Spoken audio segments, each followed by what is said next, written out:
What's going on, guys? This is Crozen, and I'm sure a lot of you have missed my sexy voice, but I'm back, and this time with a Corvo Attano cosplay build in Dark Souls 3. So I gotta give a huge thanks and shout out to 98 Beowulf for giving me the idea on doing a Corvo build.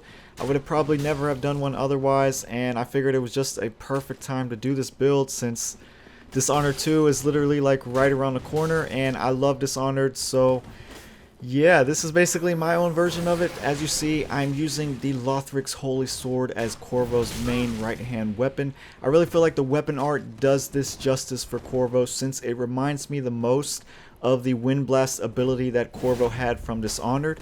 And in our left-hand weapon, we're using the Arbalest crossbow. As you guys know, crossbows were available in Dishonored, and I figure like the Arbalest is just the best one for this since it is a single shot crossbow, and when you combine that with the exploding bolts, which were also available in Dishonored, it makes for a nice looking Corvo build. Now, I also am using a few faith spells. As you see, we're using Dorhys Gnawing, which I believe that's how you pronounce that. This sort of reminds me of the Devouring Swarm ability from Dishonored, where you can like summon rats and eat away at your enemies.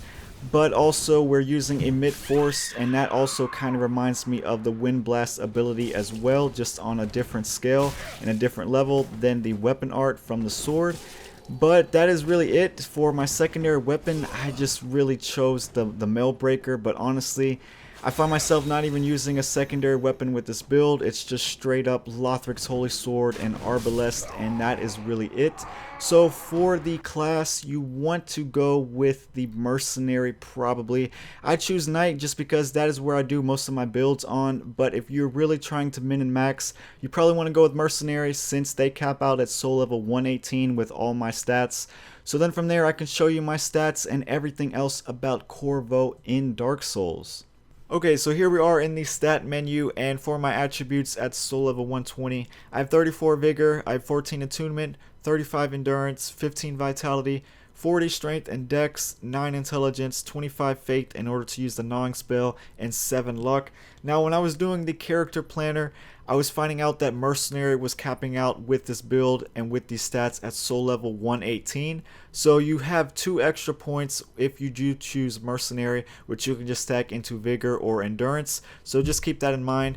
As far as my equipment, I'm using Lothric's Holy Sword and the Arbalest as the main weapons that Corvo will be using in this one. Also for the secondary weapon, I just chose the Refined Mailbreaker. Now honestly, this weapon does suck a little bit of booty hole, but you can go with other weapons here if you really want to use a secondary weapon. You can go with the Twin Daggers.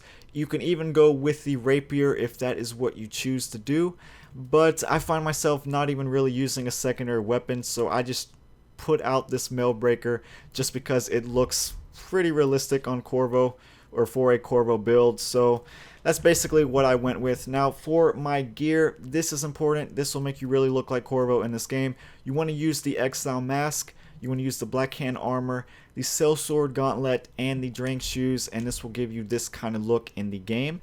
Now you can also use a different helmet if you want to, which is the Dark Mask. Me personally, I don't really like it too much. I feel like the Exile Mask looks a little better, especially for cosplaying purposes. I feel like this just looks a little bit more like Corvo, except it does have that ridiculous looking chain hanging off your neck. But either way, it's the best thing you can do in Dark Souls 3. So for my rings, I went with the Hunter's Ring, also the Knight's Ring as you see here, the Chloranthy Ring, and the Ring of Favor. That way, I only had to go into 35 Strength and Dexterity, and that left an extra 10 points that I can put into Vigor and Endurance with this build. And that's basically it, guys. So, obviously, also you want to use Exploding Bolts with this one since that was available in Dishonored as well. So, it gives you the full Corvo look, and that is really it. So, I will see you guys later. Let me know if you enjoyed this. Let me know in the comments. And I will show some more clips here at the end as well. Peace.